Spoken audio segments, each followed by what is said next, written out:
TNTRadio.live. Online streaming. Be a part of the conversation. I stream it all at work, and I stream it to my phone and listen to it wherever I go. TNT.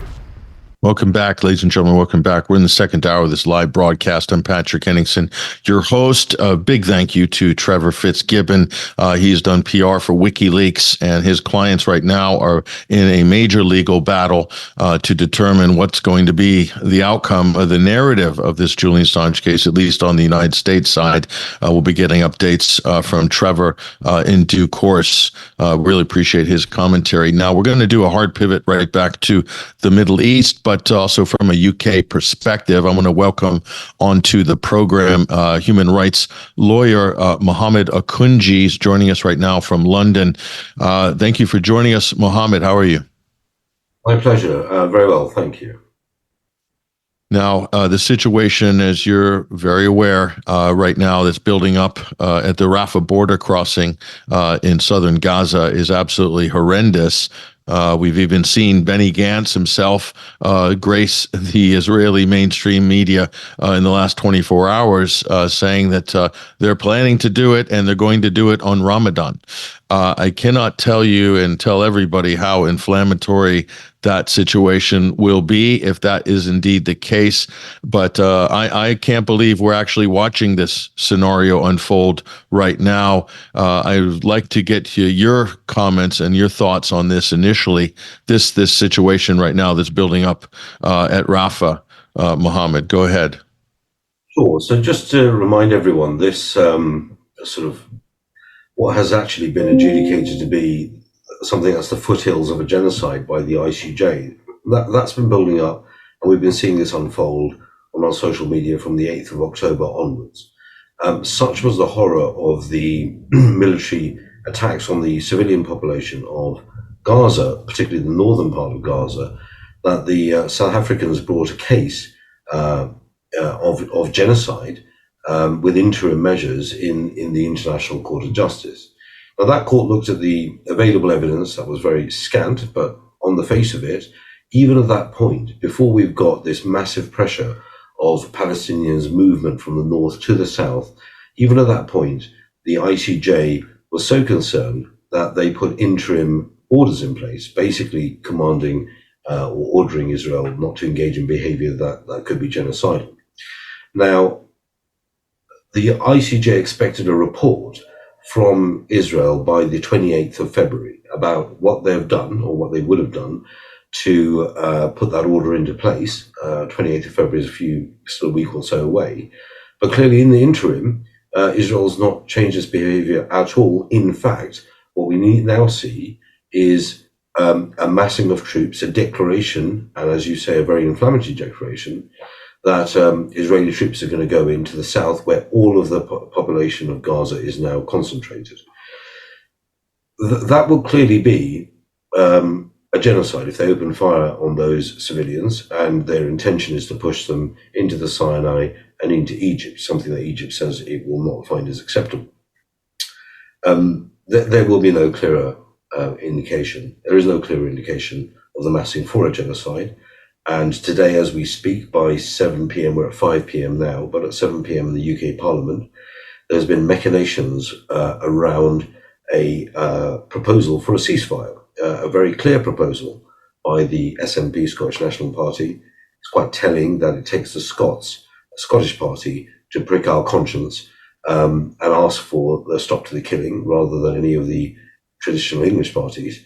And then we've also had some amendments played out rather, in a rather, let's say, non-conventional manner, where we have two more amendments that have been placed, which watered down the effect of the SNP motion. Now, what's very clear here is that the UK public are extremely vociferous and extremely vocal in their desire for there to be a ceasefire, and it's very clear that the English parties, all three, well, two of them, the opposition and the government, are moving heaven and earth to try and block that from being expressed. That they really want the Israelis to have the right or the space to do what they want. That's where we are at the moment, despite all the rhetoric we've heard from Biden and about the civilian life and what have you.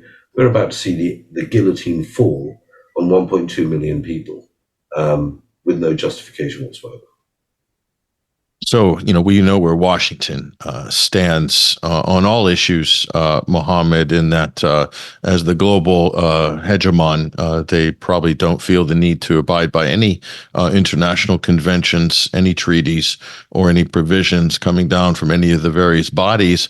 However, the United Kingdom, powerful as it is on the UN Security Council, they are a signatory to the ICC, to the Genocide Convention, to many other international treaties and conventions, various and sundry. If they go ahead with this current posture on this issue, they themselves will be held liable at some point. I think it's just unavoidable that the wheels of international justice are turning right now. And so where does that leave the people in power right now in Britain, the prime minister, the party, the cabinet? If the ICJ process continues and through the UN General Assembly, United for Peace resolution, there's a lot of things that can happen over the next couple of months and years, Mohammed. So the actions and the positions that politicians in these countries are taking today, they may be looked back upon in the future as things progress. My question to you is, as somebody who, of course, yourself also involved in politics, is any of this being factored into the minds of any of our political class right now? Well, I think the fact that we have a Labour Party particularly who has tabled a motion that is asking for, quote unquote, a humanitarian ceasefire is a massive U-turn on their original position. They have no intention of moving politically in the UK against the motion of Israel's direction of travel. Now, the fact that they've had to table this motion is because there is so much anger and expressed anger by demonstrations that have been taking place week after week in the UK in unprecedented scales, with an unprecedented consistency, where the UK public is expressing its concern and actually particularly pointing in the direction of the Labour Party, which has traditionally been a party that's supposed to uphold human rights. Interestingly, that party is headed up by an accomplished lawyer, Keir Starmer, who is a KC, and despite being a human rights lawyer, has literally decided to read the human rights book backwards when it comes to this issue, and implement the sort of upside down cross approach to the issue of this sort of killing. So that this altogether has raised the ire. But what's slightly different now is that the electorate's got a little bit more sophisticated in that it's got organized, it's started looking at the demographics and the polling around this issue. And now independent candidates, one of which is myself, have started to come forward and challenge the Labour Party in very, very safe seats. So the seat that I'm challenging, that's a 27,000 majority. Interesting is that the current Labour MP there has pretty much the same majority in votes as a number of people who have been murdered in Palestine at the moment. So it'd be a like-for-like swap here. So this is, the Labour Party are now aware that they cannot bank on the voters that they believe that would vote for them traditionally because of the betrayal of their principles. Those voters are now very angry at them and are looking for alternatives. I guess the political calculus of the day was that the government and the opposition were in lockstep in terms of their approach to Israel, and so their thinking would be that the electorate would have nowhere to go. There would be no other options because one is like for like. And so the rise of independence is now providing a third option, which I believe is extremely necessary in the body politic in order to break the hegemony or break the monopoly that our two political parties have over the system. And where you have a monopoly, you often have abuse. That's why we have antitrust in the United States, in Europe, these ideas that companies cannot be allowed to dominate the market because they will then go against the interests of the consumer and against the interests of law and business ethic. Now, here, politically, we've allowed that to happen. I think you've got that in the US with your two-party system, and in the UK, we have that with our two-party system. And in the UK, you can see how utterly captured it is, because you have 75% of the British public wanting a ceasefire, and the two main parties, in the middle of a hotly contested election year, are both in lockstep, going against the interest of 50 million people, 75% of the British public. Now, one has to ask, what sort of lobbying power does an outside group have that allows for it to control the two main parties and have them turn their back on the vast majority of their electorate? Now, when that does happen, as it has happened now, it means that we have a sham of a democracy. We do not have a democracy. We have the pretense of one, which is simply captured. It's not unlike the situation in 2003. We all remember what that was like. The Blair government was potentially could have easily been pushed and toppled if the conservatives wanted to seize the opportunity on a very unpopular, hugely unpopular Iraq war, which seemed to be a fait accompli. But as we know, Mohammed, that the U.S. can't go in on any major policy without Britain by its side to give an appearance of a coalition or appearance of some kind of consensus in the Western world. Same goes for this issue as well. So that transatlantic partnership must be upheld. Otherwise, this is not good for Washington. They're pretty much on their own at that point. Do you think that's the same type of situation here? I think the relationships are being so strained now internally within the UK that we've seen a member of the royal family, and we have a very different constitutional makeup to the US. Our politicians are the power, but the theoretical sort of source of legitimacy of the country is actually still the royal family, the king. Now, the Prince of Wales, that's his son, came out yesterday and gave a statement about stopping the killing in Gaza. He did so while he was wearing a uniform for the RAF, the Royal Air Force. Now, that's quite interesting, because the UK involvement with the Israelis is through the Royal Air Force. It is through providing data, information, topography, and that's through aircraft and drones. And we've also been supplying material from Cyprus to Israel. So the fact that we have a sort of signal being sent by a member of the royal family about their views on this, that's raised quite a lot of consternation in the UK, and it's something that didn't even happen during the Iraq War, and that is quite a new development. Israel's sort of lobby is very, very upset with this about protocol, but one has to wonder why a country is involving itself in commentary about another country's protocol when the country complaining is breaking international law on the basis of potential genocide. So it's not really like for like here. And it is important, independent candidates like yourself. We also have George Galloway in the Rochdale by-election as well. He seems to be making a challenge there. How much of a difference would it make? Because right now there's almost no dissenting opinion on the floor of the House of Commons. There are no sort of monologues that veer away from this kind of two-party duopoly consensus, especially on this issue, this key issue of what's happening with Palestine. This would make a big difference and may encourage other people as well to speak up and maybe adopt more sensible views on what clearly is a situation that's so out of control right now that it beggars belief. You can't even find anything to compare it with in modern history. I mean, if we go back to the Second World War, there were people that in Britain that supported the Nazis early before they entered the war, but obviously that changed. But at that time, everybody was basically backing Germany as the future of Europe. And all of a sudden, things went south pretty quickly on that. So looking at the long arc of history, Mohammed, on this, where we're at now might not be where we're going to be at in 1 or 2 or 3 or 5 years. So I think people have to really take that into consideration on the political calculus. Your thoughts? Well, 1, 3 or 5 years is they say, a week is a long time in politics. But really, in terms of war, we're at a very precarious stage.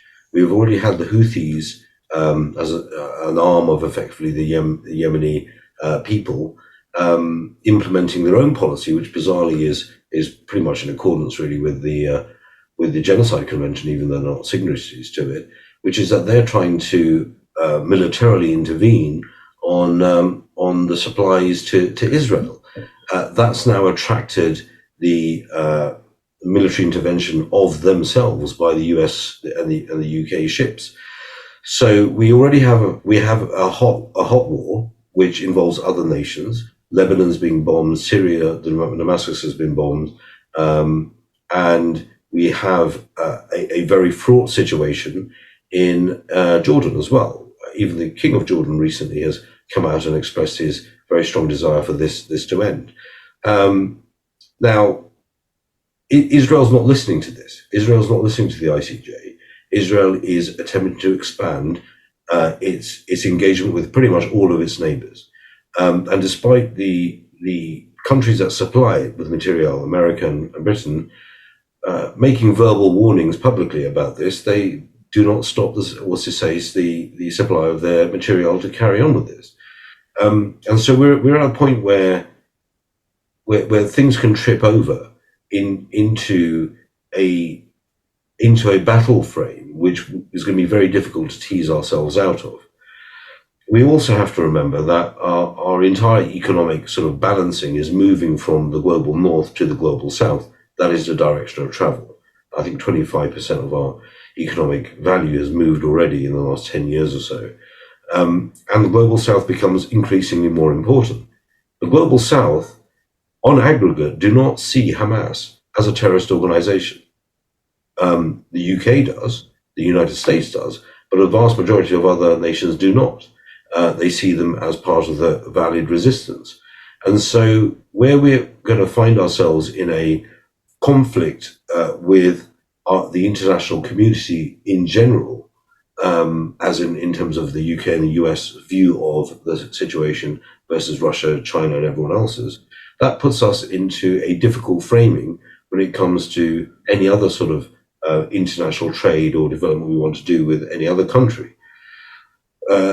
This matter is in the interest of all parties to have resolved. The problem is that our politicians in the West have certainly provided so much cover for this that Israel has no reason to step away from the direction of travel it's put itself forward in.